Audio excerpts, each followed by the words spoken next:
Hi, Chris here for week 4 of conflict utilization. We are heading into this new twist, if you will. We are now talking about strategies, conflict strategies. And I want to say that I really appreciate George Bullard's work on this. George has expanded on the work of Speed Lees. That's Speed, S-P-E-E-D, Speed Lees, L-E-A-S. He's expanded on that, and Speed has 5 levels of conflict, but George, as you know, has taken those and expanded them into the 9. And I love the way that George is able to explain, the way that he provides examples, the ways he gives us to address the different levels, to open our eyes, to make us really think. So we're going to keep looking at George's work and how we can apply those with what can go wrong, what can go right, but also this what can go wrong and how your church can grow and mature because of conflict. Now, next week we're going to spend a whole lot more time with Hauk, and his examples have how to notice and address antagonistic behavior. And I may have told you this before. I love Hauk.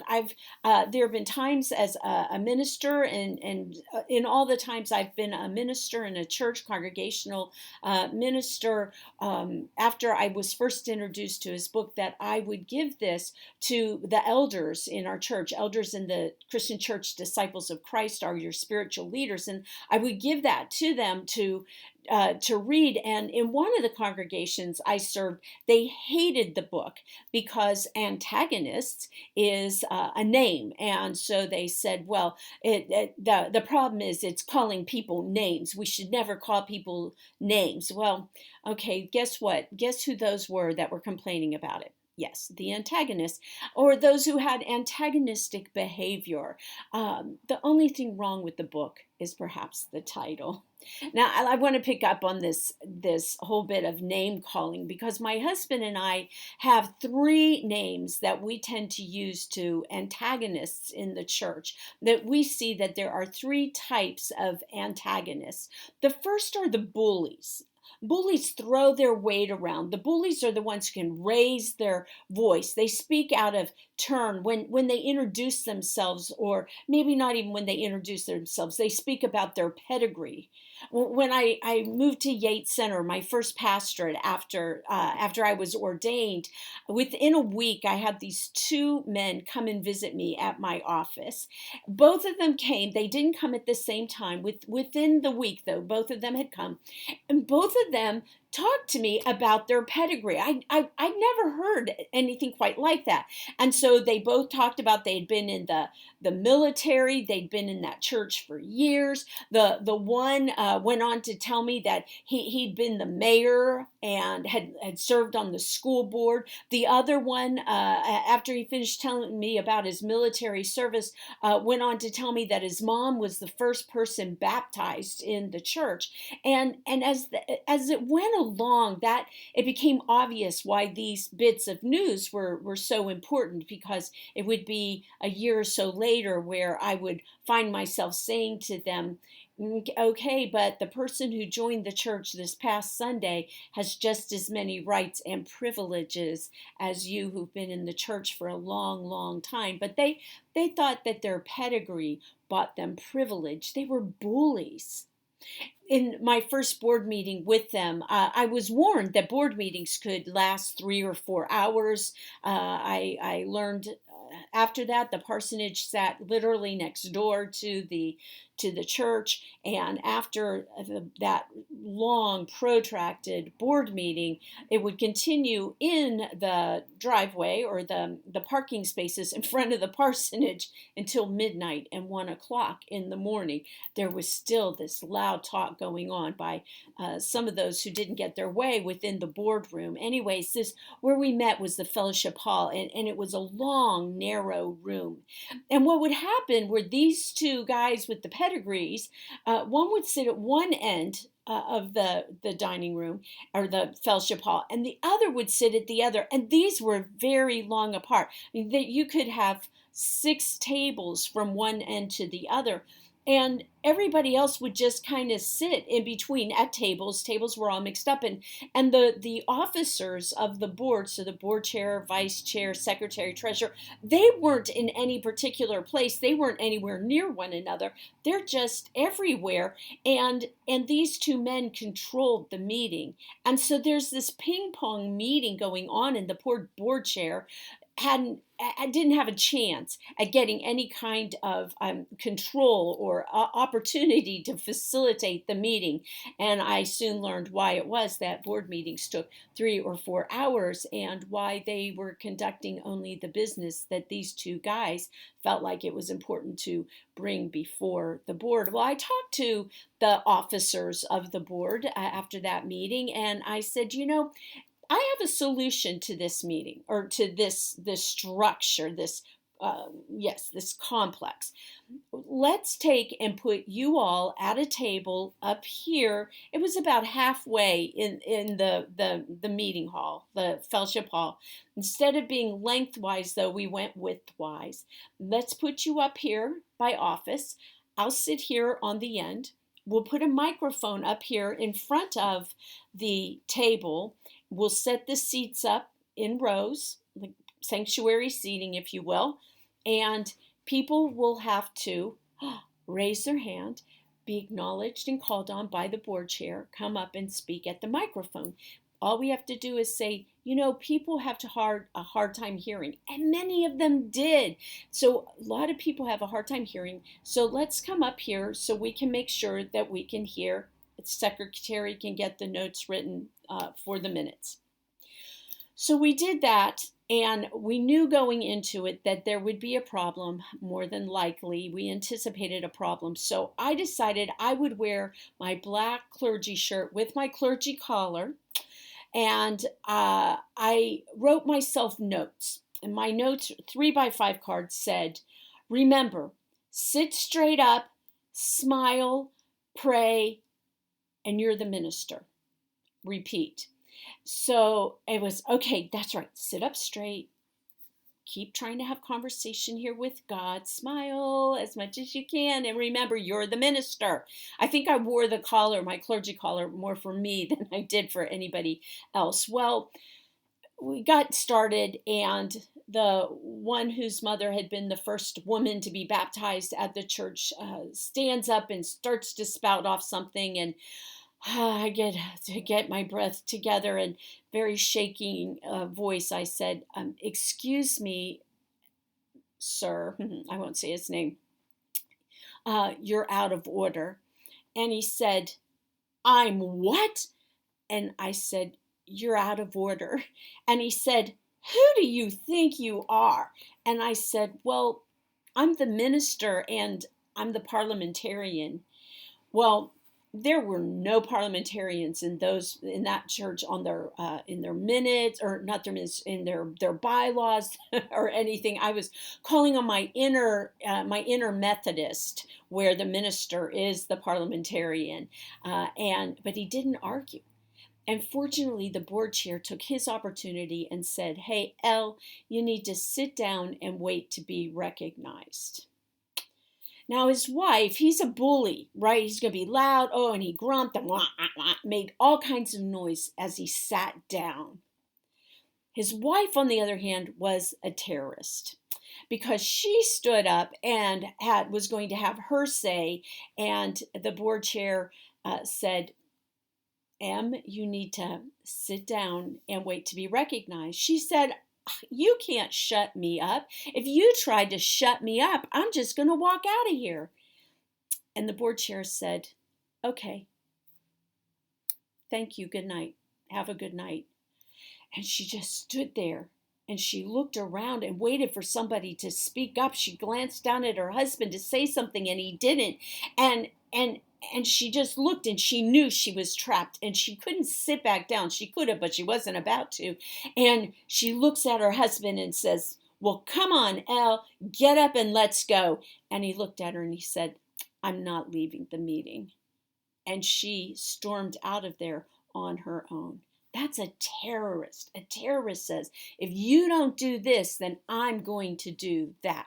or if you don't do, or if you do that, then I'm going to do this. So it's uh, terroristic, right? We hold people hostage, and there we have a policy, even some laws in place in the United States and other countries that say we will not negotiate with terrorists, and yet we negotiate with terrorists. I can talk tonight. Woo! Terrorists over and over and over again. Well, our third classification of antagonists are guerrillas. Now, when I heard about guerrilla warfare, I had no idea it was spelled Guerilla. I thought it was spelled gorilla, like a gorilla, right? An ape. And when I was younger and I heard about guerrilla warfare in terms of the Vietnam War, I thought that this is where you had servicemen. They were military men, but they were always men then, and that they would stand in trees, and when soldiers would come down the roads, they would jump on top of them like a gorilla would. So that's what I thought guerrilla warfare was, people laying in wait and ready to go. Well, that's what guerrilla warfare is like in the churches. It's where people wait to spread seeds of skepticism and dissent. It's when they wait for some kind of a crisis to happen. Now, usually they don't orchestrate the crisis. Some of them do, but it will be something along the lines of there's an illness in someone's family, and they resign their position, and this guerrilla is waiting to say, you know why they really left, don't you? Or the secretary retires. Well, you know why they left now, why they decided to retire now, don't you? And they spread the pieces, and they have this way, this innate knowledge of how to raise all kinds of anxiety. Those are guerrillas. They wait for something and then they jump on it.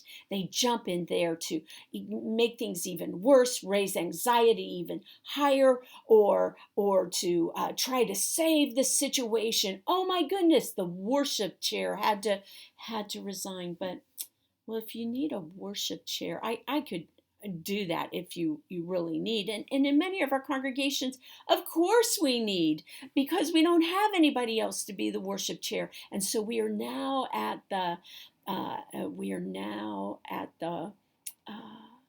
the beck and call, if you will, at the mercy of the gorilla. I want to bring some scripture in here for you, or for us. David in the Psalms always is asking God to take care of the antagonists. Just get them out of the way, Lord. Just move them beyond, get them out. And we've already talked about scapegoats and the what happens with scapegoating, right? Remember, we get rid of someone who's antagonistic, but that conflict stays, and so it's not the person, it's the context, it's the atmosphere, it's all the underpinnings that continue, or that allow that antagonistic behavior to occur. So one scapegoat leaves, right? Whoever your designated antagonist leaves, but then there's another one that comes forward, because there always will be that person. Now, so asking people, trying to get people out of the way, isn't necessarily the answer to your problem. Okay, and this works separately. Even you've seen perhaps where churches, or you've experienced yourself where churches say, well, the minister, let's just get rid of the minister. We get rid of her, and everything will be okay. But of course, it never is, because the problem isn't the minister, for good or for bad. So let me refer to a better way, and actually this is Jesus's way of handling conflict. It's in Matthew 18, New Testament, Matthew, right, first book of the New Testament, and we call this Jesus's conflict lesson. He says there are three parts to handling conflict. He said, so when you have a dispute with someone, you talk directly to that person with whom you have a dispute, right? If I have a problem with I'm going to come to you and tell you what that problem is. I don't go to someone else and tell them, right? It's between us, one on one. Matthew tells us, says, then if they don't listen or they don't aren't open to resolving the problem, right, the dispute, then take someone with you. You're going to take them with you as a witness. As someone maybe who can speak better than you do, that can explain better, who can, it may be someone that this other person respects more highly than you, that a person of influence, or who can speak in a way that this other person, the person with whom you're disputing, can understand. When I first went to work at McDonald's, there was a new store. It was just opening. I was part of the first crew. Was, oh my goodness, how old was I? 16, I think. And I learned what I now call the fry guy principle. The fry guy principle. We were told that when you're working the window, right, you're a cashier. If you're working the window, or when you're working the window, and somebody comes that you can't help. And it will happen. It does happen. I guarantee you, there's always somebody that you may think, oh my gosh, what a difficult customer. Or they're thinking, oh my gosh, what a dolt. Why would they ever put her on that cash register? Well, when you have that happen and there's nothing you can do to make that customer happy, step off the window, go over to the French fry station, take over the French fry station, have that person come and take the window. The fry guy principle. You go over to the fries, the fry person comes over to the window, that customer is done. Fry guy gal serves one more customer so that customer doesn't feel singled out. Then you just switch back. The fry guy principle. I love this. I have used this so many times when there was nothing right I could do with someone in a congregation, with somebody, a leader of a church. When I was a denominational minister, I had to call in a colleague, and I just called him and said, I need a fry guy, because nothing I could do or say was received well. And the man had some problem with women in leadership. That was part of his theological perspective. And so what he needed was a guy, my fry guy, to step in and to be there and to speak to him in ways that he could respect and hear and understand. Now, Jesus goes on to tell us, if it doesn't work to have one witness with you, to take one person with you, then you need to bring them before the church body. And if you need to, then you toss them out. And I want to say, avoid.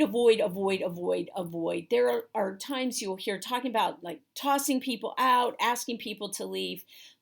Unless you've got experience with that, please never ask anybody to leave without talking to me or somebody who can give you some direction on all of that.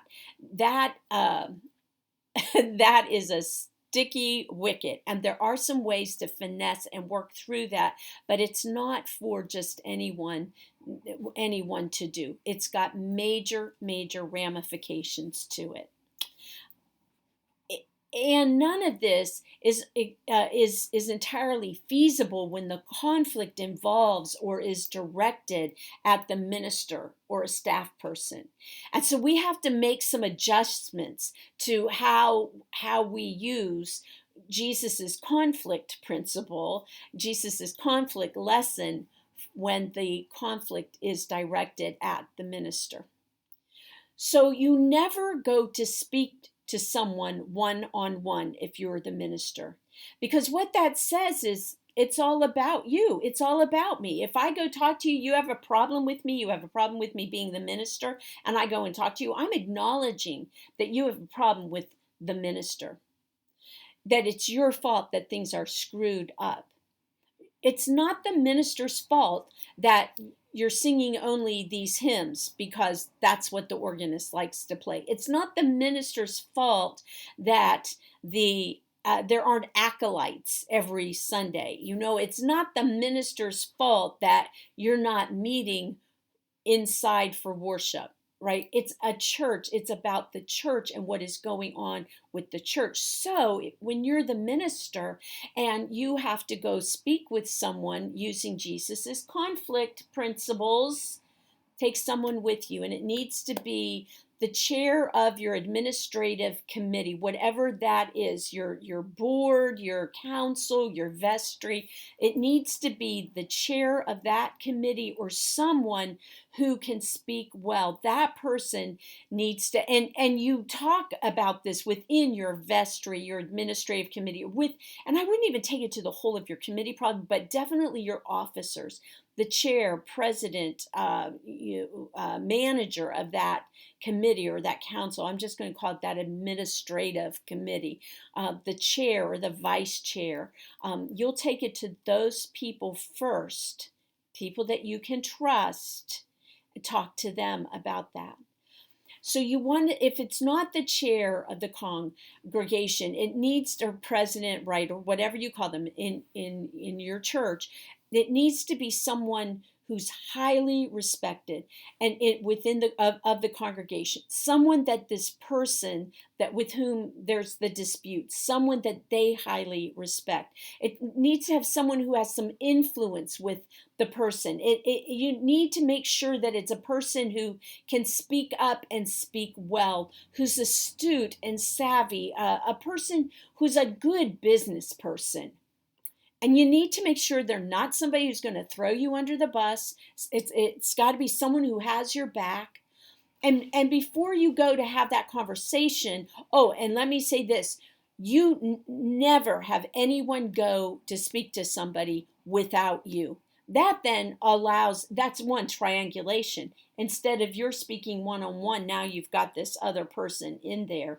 So you don't want to model the triangulation. You want to make sure that you are part of that, though, because it says you've been complaining about the minister. We're here because it's not his fault, her fault. This is a congregational issue that you're bringing up. I'm here on behalf of our vestry. So you make sure that they're not going to throw you under the bus, that they have your back. Make sure you have a game plan, what you're going to say, how you're going to say it, who's going to say what. Role play the situation. I know role playing sounds very weird and feels very weird for some of us. It can save your butt. Role play it. Now, when you go back, if you have to go back, and often in these cases you do, when you have to go back, take a second person with you. You want to, again, take people who won't cave. You want to take someone who doesn't have the highest mercy gift, right? You want someone not there to mediate. It's to bring resolution. You want them to have your back, but you want them to have the church's back. And when I say about not throwing you under the bus, it's someone who's able to say, listen, this isn't about her. It's not about him. What you're complaining about is the church, because this is what we've agreed upon. Never, as I said, never, ever, ever take them before the congregation. If you don't get anywhere with the second person with you, have them meet with you're at whatever your administrative committee is called, right? Have them come in and meet with your vestry or the council. You never, ever, ever take it to the congregation. And I can promise you that by the time it's at this stage, probably by 90% probability, it's already all through the congregation, because that's just how people who get to this stage act, right? I think I want to leave that with that. Now, know that these steps may take a month or so to move through, right? And now I'm talking about ministers. When we're talking about a minister problem, or a person having a problem with the minister, by the time you decide who on the administrative committee is going to go with the minister. That takes a little bit. Then if you have to take a second person, that's going to take, another week or two. And then to bring them back, to call them in, to have the conversation with the whole of that administrative committee, that's going to take another week or two. So we're looking at a month or so. You don't want to protract it, but just know that you don't want to do it all within a week either. After that meeting, you always want the president, the chair, the head of that administrative committee to follow up with the person, not the pastor, always the head of that committee, that administrative committee. I think that's all I've got for you this week in that regard. One of the questions is going to be all about this conflict. So if you're at this point, you know what the question is now. It's what are the 3 ways that Jesus teaches us to handle conflict? And remember, it's to go one-on-one. It is to take another person with you. And third is to take it before the congregation. And then I want you to talk about the 3 parts of it when you're talking about today, how we apply it today. Let me show you a couple of the other pieces that I've got for you to look at this week. One is the marks of effectively sustainable here we go. It's the marks of effectively sustainable and sustainably effective congregations. So to be effectively sustainable means that our congregations are sustainable in effective ways. And to be sustainably effective means our congregation is effective and we can sustain that effectiveness. So this is a way to look at that. When you look at these components, there are 5 components for healthy congregations: worship, corporate and personal; one anothering, those are small groups that are relevant and build relationships. One anothering is how we care for one another and we learn amongst ourselves within the congregation. Reaching others, that's that mission, what we do outside, missioning, I'll say it that way, what we do beyond the walls of our church. One anothering is ministry, what we do within the walls of our church.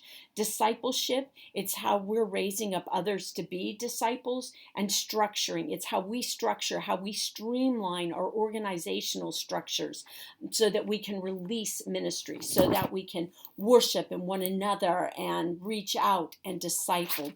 So this is a way that you can rate, if you will, measure where your congregation is. And then this other is is a way of measuring our capacity to engage a transformational transition. So if you're trying to get to where you've been, that museum church, to moving from museum to what maybe being a momentum or even a missioning congregation, do you have the capacity? And again, here's a way of measuring your capacity to do that.